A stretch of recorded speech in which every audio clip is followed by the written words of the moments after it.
Greetings, everyone. Stan the Man Carmen talking at you from beautiful Renton, Washington. For those of you that, by the way, welcome to my new site, Stan Short Stories. Thanks for checking it out. I gotta read off the introduction in case, some of you that did not see my introduction on Facebook, I'm gonna read it off to you one more time. I attended Morris High School, San Diego, California from 1970 to 1972. One of my favorite classes was creative writing, taught by Mrs. Wade. She encouraged me to continue writing short stories. Well, fast forward about 50 years, I decided to start writing again. I have written 4 manuscripts that I'm going to be submitting to Amazon KDP Publishing.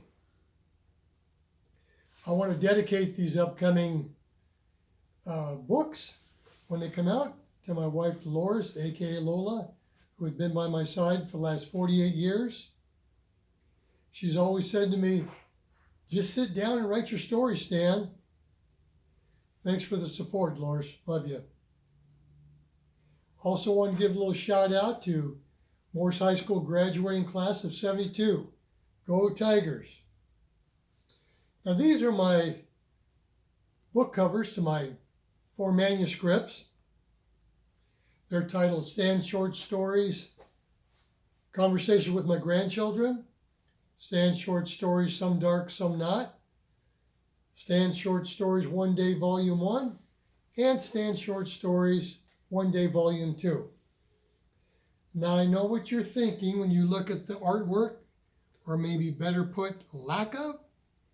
Well, there's a little story to that. My mother's a professional artist. I asked her if she would consider recreating my book covers. Well, she took a look at them, then she said, Stan, what you've created is abstract art. Just leave it the way it is. So there you go. I would like to read to you the first story out of my Stan Short Stories Conversations with my grandchildren. The title of it is The Sting of the Tarantula Hawk.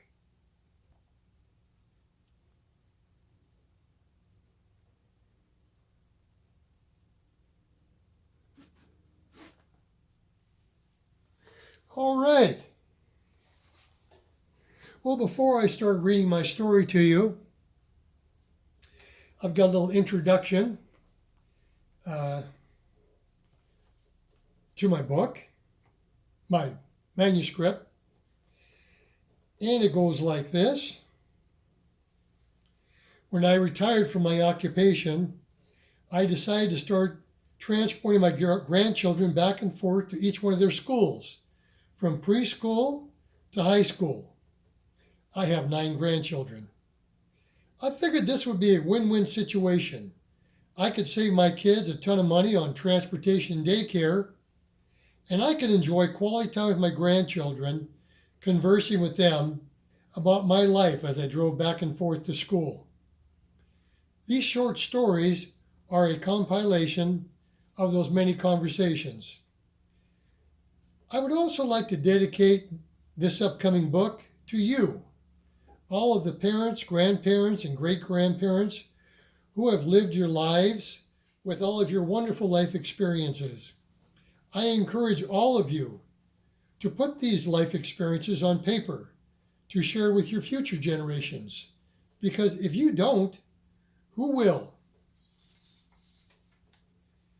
And now on to my story, The Sting of the Tarantula Hawk. Hey, Grandpa, tell us about the time you got bit by a tarantula hawk.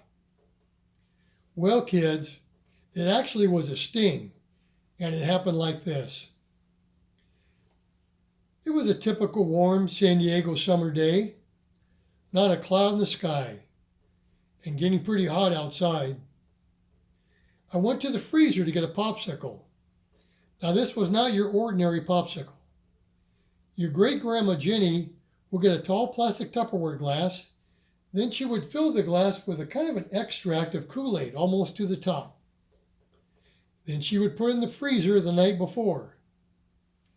I had just got ready to go outside.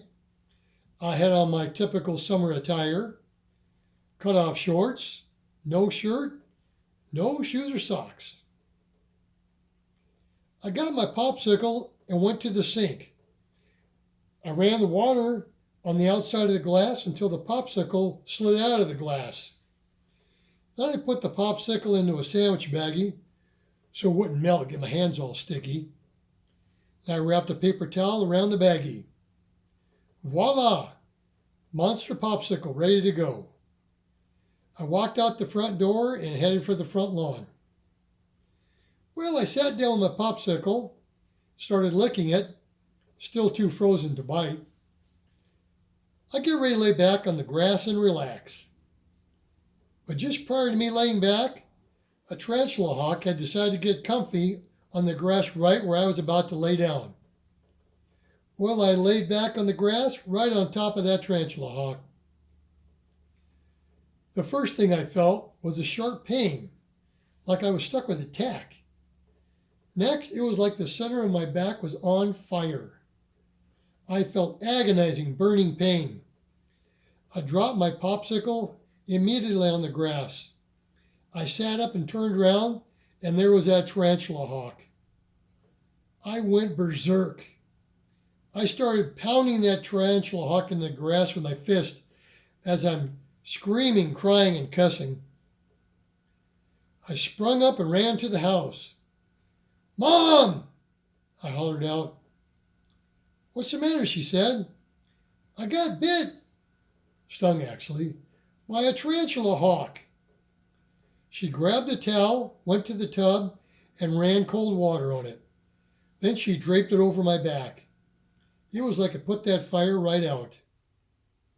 She asked me if I had any trouble breathing. I said no. So I sat there in the bathroom with that towel draped over my back. After a while, I removed the towel and looked at my back in the mirror. The skin color had changed into a light, purplish-like bruise. Your great-grandma came back to check on me. I guess we both figured it was some kind of reaction to the venom.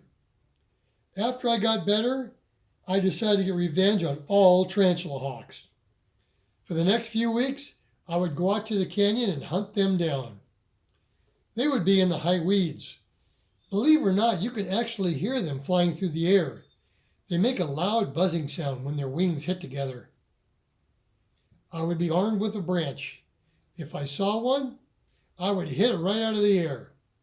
Once it was on the ground, I would walk up and grind it into the dirt with my hiking boots, very slowly. After I killed a couple of tarantula hawks, I stopped. I guess I figured that my retribution was complete. In case there's any of you that don't know what a tarantula hawk is, it's a really big wasp. It's really beautiful, actually. Long, slender, blackish blue metallic body with bright orange wings and a huge, wicked stinger. Well, look, thanks for listening to my story. I appreciate you taking the time. I'm going to be reading you a story next week if you're interested. Until then, goodbye.